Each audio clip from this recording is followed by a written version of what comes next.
புனித தலைவர் பெயரால் இந்த நகரம் உருவாக்கப்பட்டிருக்கிறது.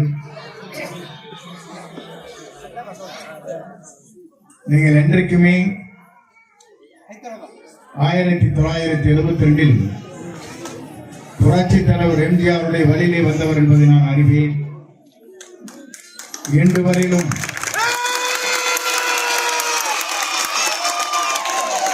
புரட்சி தலைவர் அம்மாவுடைய வழியிலே நின்று நாம் அனைவரும் பணியாற்றினோம். ஆனால் இன்றைக்கு இயக்கத்திலே அடிப்படை உறுப்பினர் நீக்கப்பட்டிருக்கிறார். 50 ஆண்டு காலம் இந்த இயக்கத்திற்காக உழைத்தேன். இப்போது இளைஞரின் எழுச்சி நாயகனாக இருக்கிற விஜய் அவருடைய இயக்கத்தை நான்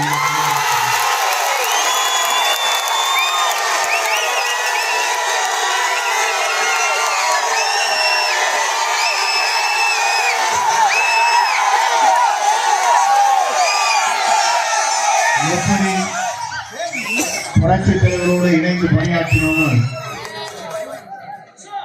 3 முறை தமிழ்நாட்டின் நிரந்தர முதலமைச்சர் வரலாற்றை படைத்தார். புரட்சித் தலைவருடைய வழியில் புரட்சித் தலைவர் அம்மா அவர்கள் பல்வேறு திட்டங்களை தமிழகத்தில் நிறைவேற்றி நாம் நம்முடைய தாயை மட்டும்தான் அம்மா என்று அழைப்போம். ஆனால் உலகத்திலே வாழ்கிற அத்தனை பேரும் அம்மா என்று அழைக்கக்கூடிய ஒரே தலைவி புரட்சித் தலைவர் அம்மா. அந்த அம்மா வழியிலே நான் என் பயணத்தை மேற்கொண்டேன். என்னுடைய பயணம் இளைஞரின் எழுச்சி நாயகனாக இருக்கிற விஜயுடைய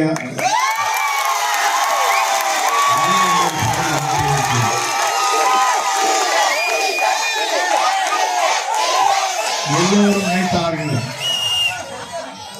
உங்கள் நல்ல ஆசையோடு உங்கள் ஆதரவோடு அந்த பணியை நான் நிறைவேற்றி வருகிறேன். என்னோடு இங்கே வருகின்றிருக்கிற நாடாளுமன்ற உறுப்பினர் சகோதரி சத்யபாமா அவர்களும் அதோடு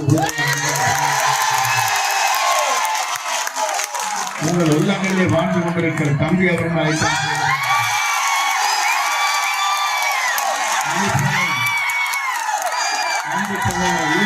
அவர்களும் இந்த பணியை ஆற்றி வருகிறார். அதே போலதான் எனக்கு உறுதுணையாக கோபிச்செட்டிப்பாளையத்தில் அன்பு சகோதரன் குறிஞ்சிநாதன் அந்த பணிகளை ஆற்றி வருகிறார். அதே போல எம்ஜிஆர் இளைஞர் என்று மாவட்டத்திலே சுரண்டு பணியாற்றுகிற ராமச்சந்திரன் இங்கே இருக்கிறார். அதே போல இன்று அலிக்குடி ஊராட்சி மன்றத்தில் பாண்டவர்கள் அதே போல பேரூராட்சி என்று சொல்லப்படுகிற நாள் ரோட்டில் திருவேங்கடம் அவர்கள் இந்த பணிகளை ஆற்றி வருகிறார். அதே போலதான் சோம் அவர்கள், கார்த்தி அவர்கள், நம்முடைய வடிவேல் அவர்கள் இங்கே அந்த பணிகளை சீரோடும் சிறப்போடும் செய்து வருகிறார். உங்கள் மண்ணின் கேபிள் வெங்கட் அவர்களும் இந்த மண்ணின் மைந்தராக இருக்கிற மகாலிங்கம்,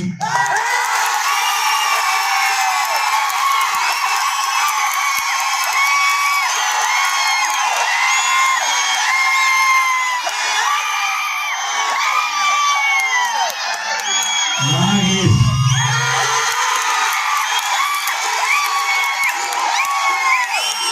சிவாஜி,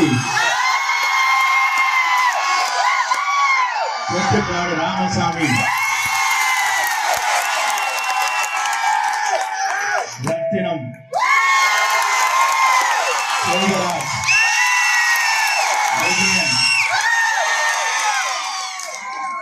ரவீந்திரன், பாண்டியன்,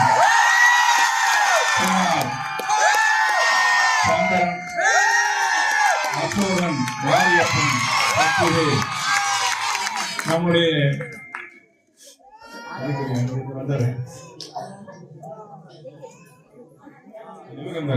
வெள்ளிங்கிரி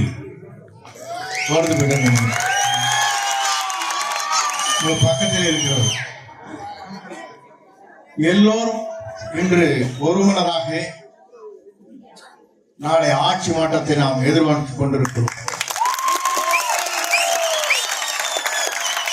இங்கே சில பேர் வந்தார்கள். நான் அதைத்தான் இன்றைக்கு சொன்னேன். ஒரு நாள் ஒருவரை ஏமாற்றி விடலாம், பல நாட்கள் ஏமாற்ற முடியாது. புரட்சி தலைவர் அதைத்தான் சொன்னார். புரட்சி தலைவர் அம்மா அதைத்தான் சொன்னார். இந்த 6 நாட்களுக்கு முன்னாலே எதிர்கால தமிழகத்தை ஆளக்கூடிய விஜய் அவரிடத்திலே நான் சென்றிருக்கிறேன். ஏன் அதை சொல்லுகிறேன் சொன்னால், 30ஆம் தேதி இங்கே ஒரு கூட்டம் ஒன்று நடைபெற்றது. செங்கோட்டையனுக்கு பின்னாலே ஒருவர் கூட இல்லை என்றார். இங்கே பாருங்கள் எவ்வளவு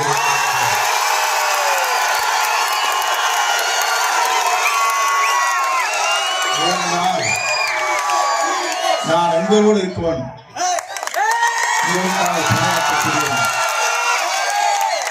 உங்களுக்காக ஒரு சட்ட திருத்தத்தை கொண்டு வந்தேன்.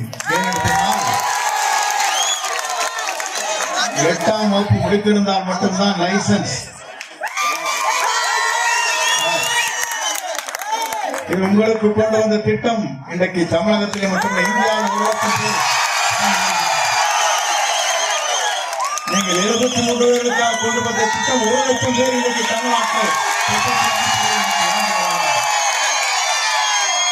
ஏன்னு சொன்னால் எவ்வளவு துன்பங்களும் இடர்பாடுகளை நீங்கள் பயணங்களை மேற்கொண்டீர்கள். அதே போல தமிழ்நாட்டில் இருந்து வரும் பயணங்களை மேற்கொண்டார். நீங்கள் வருவாய் ஈட்டி வருகிற போது காவல்துறையை சார்ந்தவர்களை எல்லாம் எங்கே லைசன்ஸ் என்று கேட்பார்கள். ஆனால் இந்த அதிகாரத்தை 73 பேர் மட்டுமல்ல 1 லட்சம் பேர் இந்தியாவிலே வாழ்கிறார்கள். விட்டுட்டவரே நீங்கள் தான். நீங்கள் என்றால் அவர்களுக்கு அந்த வாய்ப்பு கிடைத்திருக்க. நான் எதற்காக சொல்றேன் சொன்னால், இந்த புனித பெயரை வைத்திருப்பது புரட்சி தலைவர் எம்ஜிஆருடைய புனித பெயர். மக்களுக்காக வாழ்ந்தார், மக்களோடு திட்டங்களை நிறைவேற்றினார், தாயுள்ளத்தோடு எல்லோரையும் வாழ வைத்தார். அம்மாவும் அதைத்தான் செய்தார்கள். நாளை நம்முடைய இளைஞரின் எழுச்சி நாயகனாக இருக்கிற விஜய் அவர்கள் அதை செய்ய போவார்.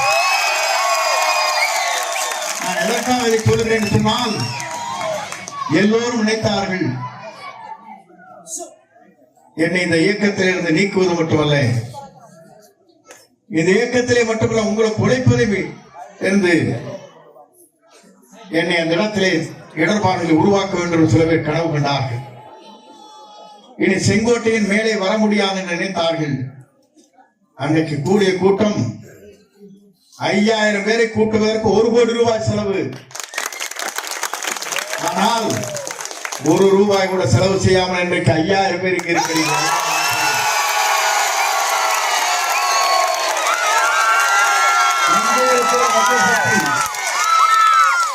வெவ்வேறு இடங்களிலே கோயம்புத்தூரிலிருந்து, திருப்பூரிலிருந்து, காங்கேயத்திலிருந்து, சென்னிமலையிலிருந்து, மேட்டுப்பாளையத்திலிருந்து, சேலத்திலிருந்து கூட்டத்தை கூட்டி வந்தார்கள். ஆனால் இங்க இருக்கிற உங்களுடைய சக்தி என்ன என்பதை அவரால் புரிந்து கொள்ள முடியவில்லை. உங்கள் சக்தி எவ்வளவு இருக்கிறது? நீங்கள் நினைத்தால் எதை வேண்டுமானால் உங்கள் சக்தியால் முறியடிக்க முடியும். நீங்கள் நினைத்தால் எதை வேண்டுமானால் மாற்றி காட்ட முடியும். ஆனால் புரட்சி தலைவருடைய அம்மாவுடைய தயவால் ஆட்சி கட்டளை அமர்ந்தவர்கள் பலமுறை அவர்கள் தேர்தலில் போர்க்களம் இங்கே இருக்கிற தேர்தல் இருக்கின்ற போது வெற்றி என்ற இலக்கை எட்ட முடியவில்லை. ஆனால் புரட்சி தலைவர் எப்படி வென்று காட்டினாரோ, புரட்சி தலைவர் எப்படி வென்று காட்டினார்களோ, அதே போல இளைஞரின் எழுத்து நாயகனாக இருக்கிற மக்கள் சக்தியோடு விஜய் அவர்கள் எந்த சக்தியாலும் நிறுத்த முடியாது. இதை போல் புரிந்து கொண்டிருப்பார்கள். ஏனென்று சொன்னால், அன்றைக்கு சொன்னார்கள், நாமக்கல் நடைபெறும் நிகழ்ச்சியில் பெரிய கட்சி நம்மிடத்திலே வந்துவிட்டது, அங்கே கொடி அசைத்துக் கொண்டிருக்கிறார்கள், பாருங்கள் பிள்ளையார் சொல்லி போட்டு விட்டது என்று சொன்னார்கள். இப்போது பிள்ளையார் சொல்லி அல்ல, வேறு சொல்லி போடப்பட்டிருக்கிறது. நாளை சொல்வதற்கு கனவு கண்டார்கள். எல்லோருடைய முதுகிலே ஏறி சவாரி செய்யலாம் என்று சில பேர் கனவு கண்டார்கள். ஆனால் மக்களாக இருக்கிற ஒரு சக்தி விஜய் அவர்களை தமிழ்நாட்டுடைய முதலமைச்சராக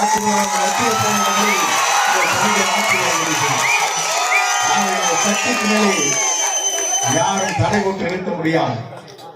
சொல்வார்கள், காற்றை சுவரிழுத்து தடுத்து விட முடியாது, கடலை அணை போட்டு தடுத்து விட முடியாது, இமயத்தை எறும்புகளால் தேய்த்து விட முடியாது. அதை போல உங்கள் சக்தி என்பது இந்திய நாட்டின் வரலாற்றில் ஒரு பெரும் மாற்றத்தை உருவாக்குற சக்தியாக இந்த எம்ஜிஆர் நகம் அமைய போகிறது. உங்கள் உழைப்பு என்பது உங்களுடைய உடலே ஓடுகிற ரத்தம் ஒன்றும், ஒவ்வொரு நீங்கள் சிந்துகிற ரத்தமும் தியாகத்தின் வடிவிலே இருக்கிறது. இந்த ஆலயத்திலே தான் இங்கே நான் பேசுகிறேன். யார் வந்தாலும் இந்த ஆலயத்திற்குள்ளே தான் இருந்து விட்டு செல்ல வேண்டுமே தவிர மற்றொரு இல்லத்திற்கு சென்று பேசுகிறார். கட்டுப்பாடு என்பது இங்கே தான் இருக்கிறது. உங்கள் வாழ்க்கை வரலாறை நான் பார்க்கிற போது தூய்மைகளாக, அதே நேரத்தில் நேர்மையாக, அதே நேரத்தில் உழைக்கக்கூடியவர்களாக லட்சிய பயணத்தை மேற்கொண்டிருக்கிறீர்கள். இந்த லட்சிய பயணம் 2026 மே மாதத்தில் அமைய போகிறது என்ற வரலாற்றை இதற்காக நாம் அத்தனை பேர் உழைப்போம். என்னை தேடி நீங்கள் வந்தீர்கள். அப்போது அங்கே கொடுக்கப்பட்டிருக்க இடம் சரியாக இல்லை, பெரிய இடத்தை தார வேண்டும் என்று எனக்கு செய்திகள் வந்தவுடனே அங்கே சென்றேன். அதன் மூலமாக உங்களை சந்திக்க முடியவில்லை. எங்கள் இல்லத்திற்கு வந்தீர்கள், அலுவலகத்திற்கு வந்தீர்கள். அதற்கு கோடான கோடி நன்றி வணக்கங்கள்.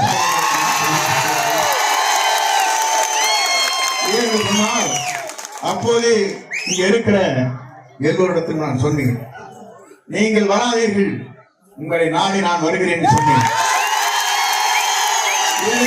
சொன்னால் எதிர்கால தமிழகத்தை உருவாக்குவதற்கு இன்றைக்கு விஜய் உங்கள் இடத்திலே தான் வருகிற 16ஆம் தேதி என்று கூட்டம் கூட இருக்கிறது. இந்த கூட்டத்தை பார்ப்பதற்கு பிறகு கொங்கு மண்டலமே வியக்க போகின்ற வரலாற்று வரலாற்றுக்கு சொந்தக்காரர் நீங்கள், வரலாற்றை படைக்கக்கூடியவர் நீங்கள். ஒரே ஒரே இவ்வளவு பேர், அவருக்கு இவ்வளவு பேர் ஆதரவு இருக்கிறது. ஆனால் தமிழ்நாட்டில் இது போன்ற லட்சம் கிராமங்கள் இருக்கிறது. மனதை விடக்கூடாது. அத்தனை ஒரே குறையைத்தான் கொடுத்துக் கொண்டிருக்கிறார்கள்.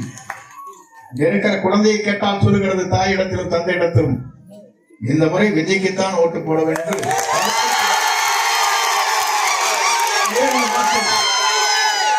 ஆண்டவனை ஆள வேண்டுமா? மற்றவருக்கு இந்த வாய்ப்பு கிடைக்க கூடாதா?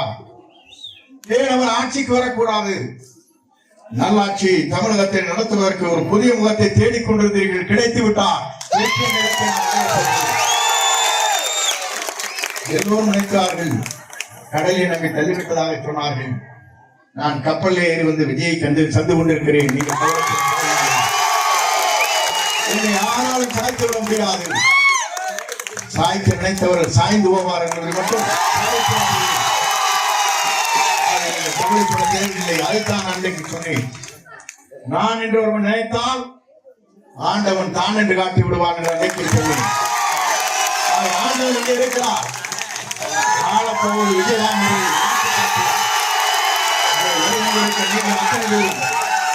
ஒரு மனதோடு என்றைக்கும் உங்கள் வாக்களை சிந்தாமல் சிதறாமல் வாக்களை அளித்திருக்கிறீர்கள். நிறைவேறவில்லை. நமக்கு சின்னம் கிடைக்கப் போகிறது எனக்கு தெரியும். ஆனால் வெளியே சொல்லக்கூடாது. ஆணை வரும் வரையிலும் அந்த சின்னத்தை பார்த்ததற்கு பிறகுதான் நாடே வியக்கப் போகிறது, நாடே அஞ்ச போகிறது. ஏன் என்று சொன்னால் இவரை வெல்வதற்கு இனி தமிழகத்திலே எந்த வாருங்கள் வெற்றி கேள்விக்கான நன்றி, வணக்கம்.